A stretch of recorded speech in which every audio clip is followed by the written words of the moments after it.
from 12 craft kits to 600 monthly subscribers. Kristy's story of serving her audience to having a thriving subscription business will inspire you to stop overthinking everything and just get going. Come listen. Welcome to the Launch Your Box podcast with weekly tips, tricks, and strategies to start, launch, and grow your subscription box. Now, here's your host, Sarah Williams. Hey, everybody. I am back for a great episode for you today. I have Kristy from Kristy's Craft Room with me today. We're going to talk about her journey from selling one-time boxes to this thriving monthly subscription she's got going on, how it happened, how it evolved, what's happened since, because there's some big news in there too.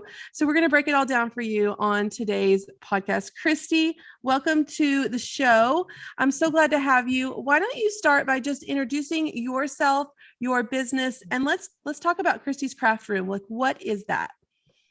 Well, I am Kristy of Kristy's Craft Room, and this all started because I had a family member who said, you should do this. And it took me a little while, and I kind of never thought I could do this. It's just not in my personality. It's not in me to do something like this. And after a little bit of pushing, I realized that what the heck? Why not? I can just go on. I can do this. If people like it, they like it. If they don't, they don't. At the end of the day, it doesn't really matter if it doesn't go anywhere.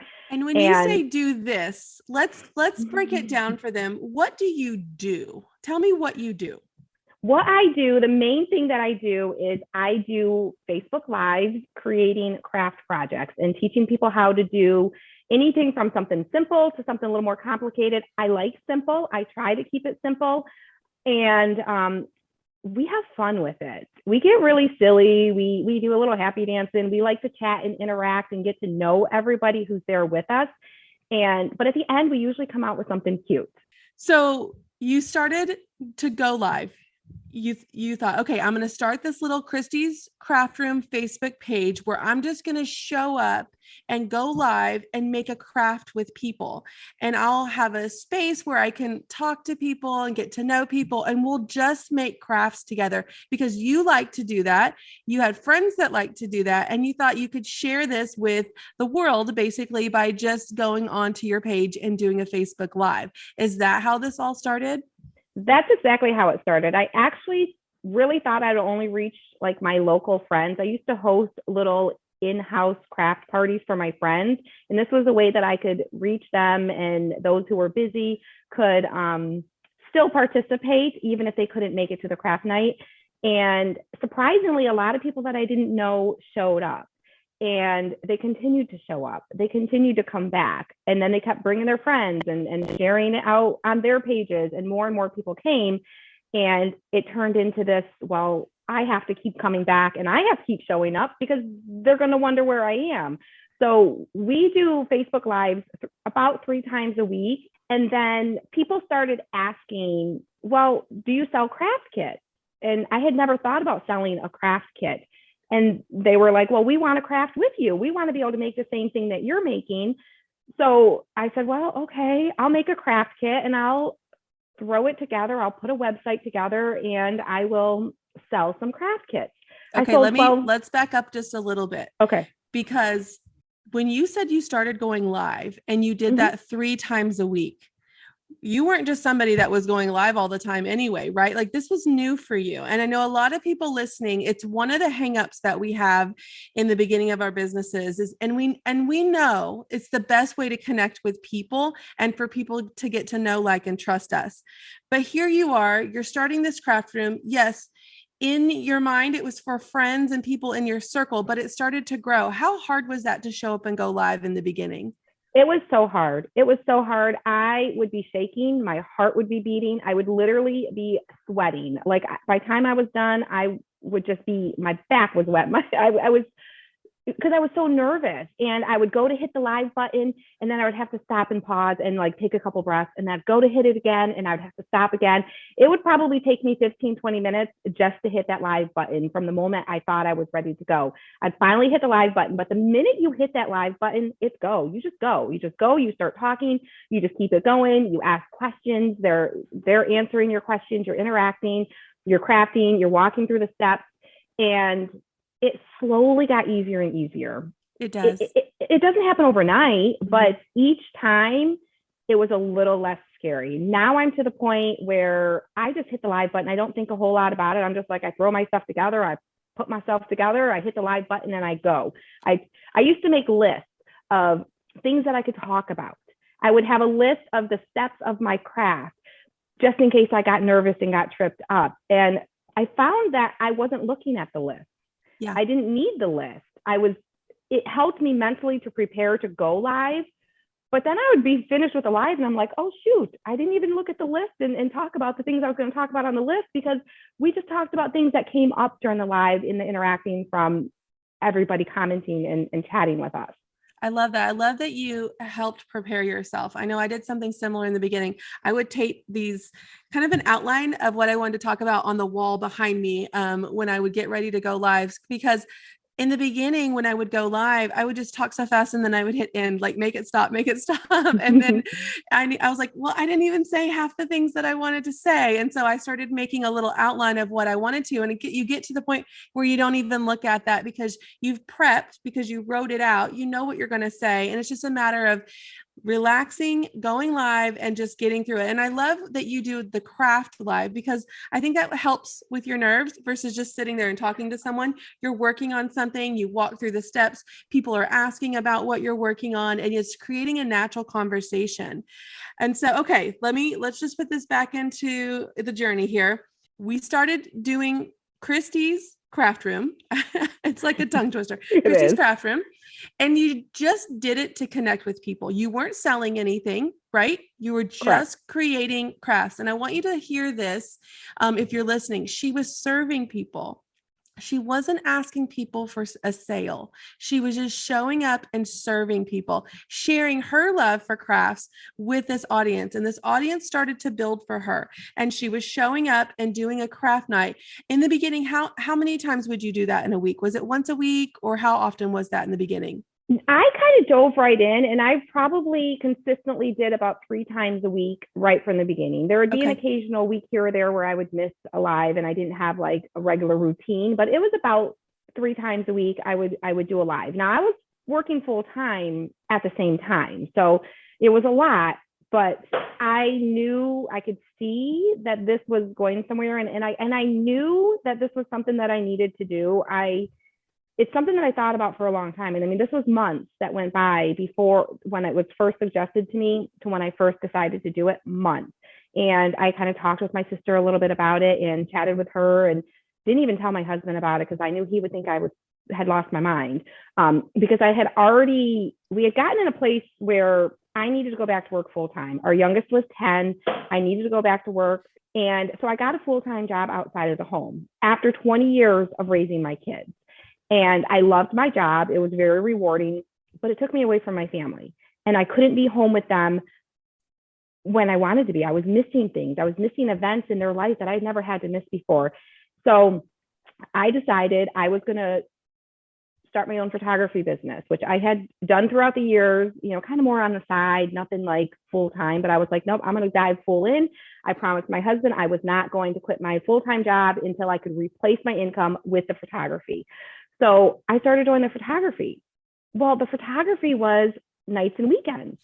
So here I'm missing even more of my kids' important events because it's nights and weekends. I can't go to their sporting events. I can't go to their school play rehearsals. I can't be the mom that's always been involved that I still wanted to be. So I knew there had to be something else. And in the back of my mind, I kept hearing that you should start a page. You should start your own page. And it kept tugging at me. And I thought about it and I prayed about it. And some different things happened that kind of like confirmed to me that this is what I need to do. I have a sister who had passed away several years prior to this.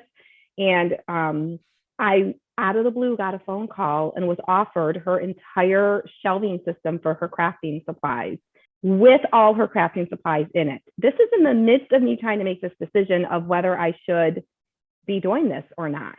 And in that moment, I was like, I mean, that's God, like point in the direction that you can't deny that this is something I need to do. Did I think it was going to become something huge? I really didn't think it would, but I had hoped it would. So, what was the goal of starting? Because you weren't selling anything. So what was the goal of starting this page? What were you hoping it would turn into? I think in my mind, I was hoping it would somehow turn into a business. How that was going to happen, I didn't know. I didn't really know about subscription boxes at the time. I didn't really know. I was kind of going blindly, like a blind faith of, this is going to be something, but I don't know what it's going to be. Maybe I can host some classes, or maybe I can, open a little craft store, or, something in the future. But I didn't know. I love that you saw this as an audience building opportunity before you really knew what the business was going to be. And that, I think, is where most people are super successful, when they spend the time building the audience before having, selling something. It creates so much more momentum when you actually do sell something. So here you were showing up and serving your audience for months before you decided to sell something. So you were doing these kits and you had no intention of selling the items. You were probably picking them from different stores and telling people where to go buy the things and showing them how to make it. Now they're saying, hey, Kristy, can you supply us with these things? Maybe they didn't have the store that you were buying them from. Maybe they didn't have places where they could go get the things or couldn't find the things. So now they're saying, Kristy, can you provide these to us? And what happened next? Well, they started asking me if I would create a kit. They were asking me to buy things from me. I had nothing to sell, but they were saying, we want to buy from you. We want to support you. We want to craft with you. So I made up a kit. I sold 12, the first kit. I was ecstatic. I was through the roof. I was excited. I sold 12 kits. Wow, I made a little bit of money. And so then the next month we created another kit. And I think I sold like 38. And then I sold the next month I sold 40 some. And then the next, it was 10 more every month. But there was a pattern that was happening. I noticed it was the same amount of people, or the same people every month were repurchasing that had purchased the previous month. And what was happening was I only would increase by 10 per month, because I didn't want to make too many kits and get stuck with them. So I was slowly growing. But then some people who had been purchasing for the past 2, 3, 4 months, they missed the day, or they were busy the day that I launched it, and I sold out and they couldn't get a kit. So then they're upset because now they're missing craft night this month.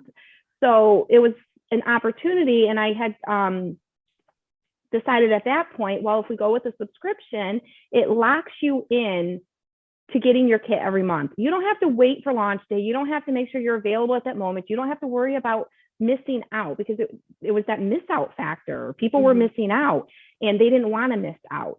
So when the last month before we launched the subscription, we had 65 kits that had sold. And then the month that we opened it, we had 64 people sign up. Okay, so let's go through this. Let's go through this little timeline so everybody can kind of get an idea. It was November of 2019. You sold your first 12 kits. That's when it happened, and you sold the first 12 kits. Then you had December and January, and you were working through the spring, the winter months, where you were just selling the one-time kits, and you saw it was gradually increasing. And then by April of 2020, you decided, okay, I'm going to put this on subscription. It's going to be convenient for them. I'm going to know how many kits I need to make each month, and it will just be so much easier. So you launched the subscription in April of 2020, and you came out the gate with 64 subscribers, right? Yes. Okay. So then what happens after April? So after April, I kind of slowly added 20 or 30 per month. I kind of started out with 10 the first month, and then I added 20, and then I added another 20, then another 30. And I had slowly continued to grow it throughout the year. I wanted a controlled growth. I didn't want to overwhelm myself. I was just by myself. It was only me packing these kits. I was up till 2:00 in the morning some nights packing these kits and still doing photography. So I didn't want to grow too fast. But then in the spring of 2021, we hired somebody to help me, because I finally realized I can't do this myself. We hired someone part-time to come in and help. So I was able to, continue to grow. And we were by July of 2021, we were at 330 subscribers. Yes. And that's where I met you, right? Yes. So I was speaking at an event that you attended, and I remember you asking a question to me when we were doing the Q&A. Do you remember what that question was? Oh my gosh. It was something about your growth with your subscriptions, because I feel like you were at a crossroads at that point where you didn't know if this was the best it was going to be, or if you were able to scale it and make it grow. Was it Yes. something like that? Yes, I remember I had actually pulled you aside at the end and we had chatted a little bit and I said, I'm at a point now where I want to grow. I want to be able to grow. I feel like we can grow because I have help now. It's not just me by myself, but I just don't know what to do next. I just felt like I was doing the same thing every month. I was just literally the couple days before I would mention it on my live and let people know, hey, we're going to open the boxes on whatever, such and such date, and you can sign up. And then that day I would put a post out and I would like pop on and do a live. And that was it. That's all I was doing to grow. I wasn't doing anything else and I didn't know what else to do. But then hearing Sarah, you speak at the event and talking about the different steps and different things you can do, I realized there's so much more that I can do, but I don't know how to do it. So that's where our journey began together. Yes. So then you started to see the potential. Okay, I can do this. There's a lot of things I'm not doing yet that I can totally do. Walk us through what some of those steps were. You came into Scale Your Box and you started digging into the material, but you also did something you did things very strategically and very consistently. Tell me what those things were that helped you go from 330 in July of this year to August, September, October. We're 4 months later and you're over 600 subscribers, right? Yes. Yes. So what happened in the last 4 months? One of the big things that I started doing was, which I had never really done much with ads or boosting posts. And I had never even realized that like an engagement ad was even a thing. And I just thought, well, when you're selling something, you do an ad to sell your thing. But building that audience. So we started doing, and I didn't put a lot behind it. I'm talking $20, $30 at a time. I don't know what the average is, what people put behind campaigns, but I'm a little bit of a cheapskate, okay? And so I was putting $20, $30 behind a post, just talking about it. I would post review posts of, things that people in the subscription group were saying about it, and just kind of like, this is what's going on. We have this, just so people know and see that we even have a subscription box. Yeah. And then, so I ran that for a couple of weeks, and then I switched over to the wait list. And I was trying to do all this fast. I was trying to do a lot of things in a short period of time. So I didn't have a fancy wait list set up on my website. My website is very basic. It's on our short list of things that we need to do over the next couple months, is to kind of revamp it a little bit, but I just didn't have time right now. We were coming into fourth quarter. I'm trying to grow the subscription box. So I used what I already had in place. I have a texting app set up where people can text us and we can text them. So we just said, send Craftbox to our texting number to join our wait list. So when we would open spots, we would send them a text and they would get first chance to join. So they kind of felt like, all right, I get first chance to join. And then when we would send out that text, we'd let them know, you have this amount of time to join before we let everybody else in from the main page. So then they would rush and hurry up to join. You're creating that urgency. You're creating that urgency, and you're helping identify the people that were most interested by asking them to get on your wait list. But let's talk about what you said a minute ago. I think that most people don't realize how much they have to talk about their subscription for people to know that they have a subscription. In our mind, we do this every month. We all month long, most of the time, we're prepping it, we're getting it ready, we're going out, we're selling it, but we're not sharing it enough. One post a couple days before you open cart wasn't getting enough traction for you. And what you were doing in your closed group, the people on the outside of that group couldn't see it. So we weren't creating enough FOMO on the outside of that group. We weren't showing people at the front door of our business what was happening behind those closed doors. We don't talk about it enough. We should be talking about our subscription every few days, whether that's an engagement post, like what was your favorite thing from this month's box, or testimonials or reviews that have come in with graphics, giving sneak peeks for the next box, building up excitement for what's coming. Like, we don't talk about our subscription boxes enough.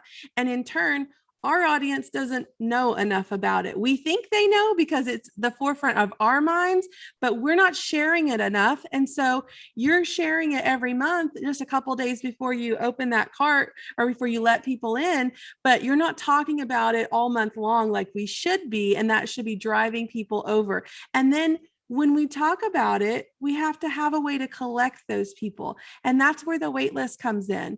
And so I love what you did. You say, you know what, Sarah, I didn't have my tech stuff all together, but it's okay. You worked with what you have. And I love that.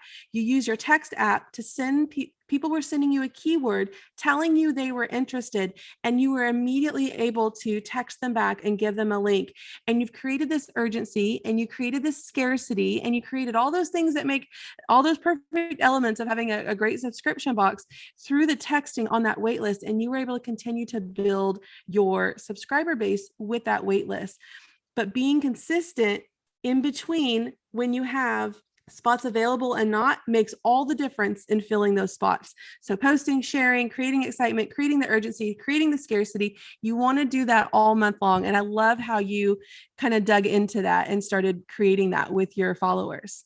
Yeah, it was, we saw a huge difference because like when you're in their email box or you're in their texting on their phone, like those are the people who give you their information. They're probably your people. They're the people who want to hear from you and they want to know what's going on.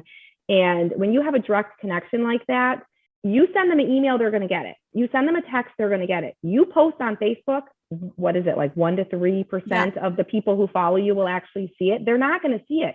It's amazing people who have followed us for a very long time who didn't even know that we had a subscription box because they wouldn't see those posts because Facebook doesn't show everybody everything, and same with all the other social media platforms. So it was just a really great way to be able to get it to them. We knew when we sent it, they were going to get it and they were going to hear about it and know about it. So it has really helped. We've almost doubled since July. Doubled, and it doubled in a large number. We're not talking about 10 to 20. We're talking about 300 to 600. That's huge. And did you build those in a little bit each month, or did you do all of that at once? We built them each month because we still have to create these kits and we have to purchase all the products. And so each month we set a goal. And our goal was by the end of December, when we closed cart in December, was to reach 600. And we were kind of like, each month we're going to go for, a little more. We had a couple months where we oversold because how do you close cart? But I knew I would be able to get the supply. So I'm running to Hobby Lobby. I'm ordering Amazon. I'm like Uline, I'm running all over the place, scrambling to get the stuff so we can get these kits put together because we had a goal and we didn't want to turn people away and our cart was still open. So we were able to do it. Obviously, you want to make sure that you are able to get those supplies. You don't want to oversell if you can't fulfill those orders. And we knew we could. So we did that a couple months and we had 575 when we closed cart in October. We had decided part of what helped us too in October to reach our goal was we told them we are not opening again until January. We're going to a closed cart. We're only going to open 4 times a month. So if you don't join in October, you won't be able to join again until January. Well, we hadn't quite reached our goal. We had already had supplies available to fulfill those orders for November. So I had 25 boxes that I didn't have spaces filled. So I decided on November 1st, I sent it to our wait list first. And I said, hey, I have these boxes. They're available. If you want to grab a spot, grab up a spot. And I gave them a limited time. I said, by this time, I'm going to post it on my main page. We filled about half of them right away. And then we launched it on our main page. And within a couple hours, they were all gone. And we were at 606. So, So we really, we're super, super excited because now we don't have to worry about December. We don't have to worry about like trying to fill those spots. If we lose people, if somebody has to cancel, it happens. Cancellations happen no matter who you are, how good your box is, how amazing you are. It hurts no matter what. You take it personal, but things happen. It's usually financial reasons. Somebody has to quit, and the end of the year, it's the holidays. It's going to happen. So, but we have that wait list. We have that texting list, that pool of people that, if we lose a couple, we can fill those spots. So, and every time you show up and talk about that box, because we're talking about it more, you can send people to that wait list. So you're constantly filling that funnel, that wait list funnel with new people every time you show up on your page or your email or your text talking about the box in some way. You're able to fill that funnel so that no matter if you have 10 people cancel this month or 20, you're able to text that out and get those spots filled. So you're not declining. You're just staying steady with where you're at the end of the launch. And it's the best feeling ever. Yes. So you had this goal of 600, and it's an important goal. Tell me why that was your goal and what's happened since you hit that goal.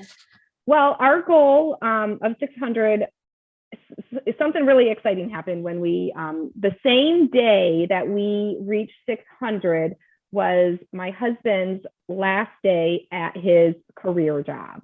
It was never even, I never thought that this would become a full-time career for me, let alone bringing my husband in as part of it. And now he is a full-time member of Kristy's Craft Room, and he is running the wood shop. Every box gets an exclusive wood cutout from our shop, and that's another part of it, the exclusivity. I can't say the word. Exclusivity. Because we sell wood cutouts just in our shop, and people can buy them. They love them. But our subscription members get a custom one that's just for them that isn't available anywhere else. So they don't want to miss out on anything cute and cool. So, they want to join the group. So he runs the wood shop full time. And how amazing is that? How amazing is that? You had to go back to work to help with your finances as a family, but now he gets to work with you in your business. You guys get to work together, make your own schedule, do things when you want to do them. You don't have to answer to other people. Yeah. How amazing is that? It's amazing. It's still hard to believe. It's still, because really last week was his first full week. So this is brand new to us. It's super, super exciting. We're settling into our schedule, but it's so nice to get up and have coffee together every morning. We get to stop and have lunch together every afternoon. It's pretty amazing. And our subscription boxes, we have our wood shop and we sell wood cutouts, but that goes up and down every month. You never know for sure how many you're going to sell each month. But with the subscription box, we know that's a guarantee every month. We are going to get X amount deposited into our bank account every month from those subscribers.